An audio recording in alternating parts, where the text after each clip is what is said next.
सलाम अलैकुम। तहज्जुद अल्लाह की तरफ से हमारे लिए एक ऐसा बंद दरवाज़ा है जो सिर्फ तहज्जुद की इबादत से ही खुलता है। ये दरवाज़ा सिर्फ उन लोगों के नसीब में होता है जो अल्लाह के करीब होते हैं, और सबसे बढ़कर अल्लाह खुद इन्हें तहज्जुद की तरफ लाता है। रात की अंधेरी में सिर्फ वही लोग अल्लाह को देख पाते हैं जिसने अल्लाह से बेपनाह मोहब्बत की हो। इस वक्त अल्लाह और आपके दरमियान होने वाली गुफ्तगू, आंसुओं से भरी हिचकियाँ, दिल में की गई बातों की आवाज़ें सिर्फ अल्लाह के सिवा कोई नहीं सुन पाता। इस वक्त तहज्जुद के सजदे ना तो सर उठाने का दिल करता है और ना ही आसमान से नज़र हटाने का। और अगर ऐसा हो जाए कि कभी उसी दौरान तुम्हारी अल्लाह से तहज्जुद में मुलाकात हो जाए और वो तुम्हारे रूबरू आ जाए और वो मंज़र तुम्हारे लिए मौजज़े से कम नहीं।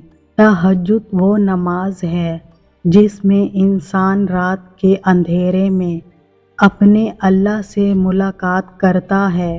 वो नींद से बेदार होकर अपने रब के आगे झुकता है। मगर ज़रूरी नहीं कोई तहज्जुद पढ़ता तो महबूब की मोहब्बत ही मांगता हो, क्योंकि वो जो अल्लाह है ना, उसकी मोहब्बत में बड़ा सुकून है। और तहज्जुद की तौफीक भी उन्हें मिलती है जिन्हें अल्लाह को राज़ी करना होता है।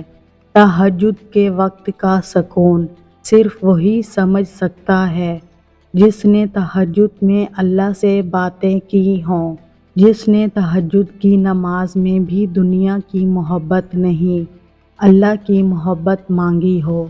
तो फिर दुआएं मांगते रहो, क्योंकि दुआओं से सब कुछ बदल सकता है। जो तुम नहीं कर सकते वो दुआएं कर सकती हैं। फिर भले ही वो काम तुम्हारी नज़र में लाख नामुमकिन ही क्यों ना हो। दुआएं कुन की तरह होती हैं जो इख्तिताम में मौजज़े बनकर तुम तक वापस आती हैं। और अल्लाह ताला ने कुरान पाक में फरमाया है, कह दो मेरे उन बंदों से जिन्हें हालात नामुमकिन लग रहे हैं, मैं हर शय पे कुदरत रखने वाला हूँ। कबूलियत और मौजों के इशारे अल्लाह यूं भी देता है कि ना आपके दिल को इंतज़ार से थकने देता है और ना ही आपकी ज़बान से दुआओं का सिलसिला रुकने देता है। एक बात याद रखें कि हमारी ज़िंदगी में कुछ भी हो, जितना मुश्किल वक्त है, जितने पेचीदा हालात हैं और कितनी ही परेशानियां दरपेश हैं, सब कुछ वक्ती है। मुश्किल वक्त एक हमारी ज़िंदगी का फैज़ होता है, वो पूरी ज़िंदगी तो नहीं होता ना। हम इस एक चीज़ की वजह से अब जीना तो नहीं छोड़ सकते ना। हम इंसान वाक़या में बहुत अजीब हैं। हमें अल्लाह की मसलिहत कभी भी समझ नहीं आ सकती है। हम एक ही पॉइंट को पकड़ कर बैठ जाते हैं और इस पर रोते रहते हैं, जबकि अल्लाह ने इतना ज़्यादा और कुछ भी दिया है। अल्लाह पाक की रज़ा में राज़ी रहना सीखें, उसका शुक्र अदा करते रहें। तुम्हारा बार बार तड़प कर मांगना इस बात की अलामत है कि अल्लाह को तुम्हारा मांगना पसंद आ गया है और अब बहुत जल्द वो तुमसे राज़ी होकर कुन भी फरमा देगा। अल्लाह चाहे तो आपको सब मिल सकता है, और अगर वो ना चाहे तो आप कुछ नहीं कर सकते। खुद को अल्लाह के सपुर्द कर दें, फिर जो चीज़ आपको पसंद है बेहतरीन वक्त पर आपकी झोली में डाल दी जाएगी। अल्लाह से मांगना हर किसी के नसीब में नहीं होता। अगर तुम मांग रहे हो तो ये अल्लाह की दी हुई तौफीक ही है, तो फिर उदास मत हो।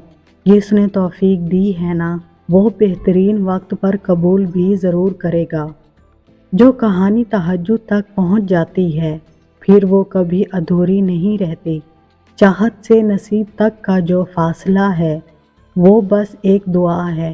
تہجد میں بہنے والا ہر آنسو اللہ سے کن کہنے کی سفارش کرتا ہے۔ جب رات کے آخری پہر اللہ تمہیں خود چنتا ہے تہجد پڑھنے کے لیے، تو پھر سوچو وہ تمہیں خالی ہاتھ کیسے لوٹائے گا۔ اس لیے جب بھی رات کے آخری پہر آنکھ کھلے تو اسے بے وجہ مت سمجھ لینا، اس کا مطلب اللہ تم سے تہجد میں ملاقات کرنا چاہتا ہے۔ پتہ ہے صبر اتنا مشکل کیوں ہوتا ہے؟ کیونکہ اللہ پاک نے صبر کے صلے میں کن کا معجزہ رکھا ہے، اور جب وہ معجزہ رونما ہوگا تو تم اپنا ہر دکھ بھول جاؤ گے۔ دعائیں انسان کے بس میں نہیں ہوتی، یہ تو اللہ کی رضا سے دل کا حصہ بنتی ہیں، اور دعا کا خیال تب تک نہیں جاتا جب تک وہ چیز نصیب کا حصہ نہیں بن جاتی۔ جب انسان بے حد تکلیف میں ہوتا ہے اور مسکرا کر یہ کہتا ہے کہ میں نے یہ معاملہ اللہ کے سپرد کیا، تو یقین مانو فرش سے لے کر عرش تک ہر چیز لرز جاتی ہے، اور آہا سیدھا 7ویں آسمان تک پہنچ جاتی ہے۔ ٹوٹے دل سے نکلی ہوئی دعا اور آہا کبھی بھی رائگاں نہیں جاتی۔ تم صبر کر رہے ہو تو یقیناً اللہ بھی نیتوں کو دیکھ رہا ہے۔ یہاں تم رو رہے ہو اور وہاں اللہ تمہیں دیکھ کر مسکرا رہا ہے، کیونکہ وہ جانتا ہے تمہیں وہی ملے گا جو تم نے دعاؤں میں مانگ رکھا ہے۔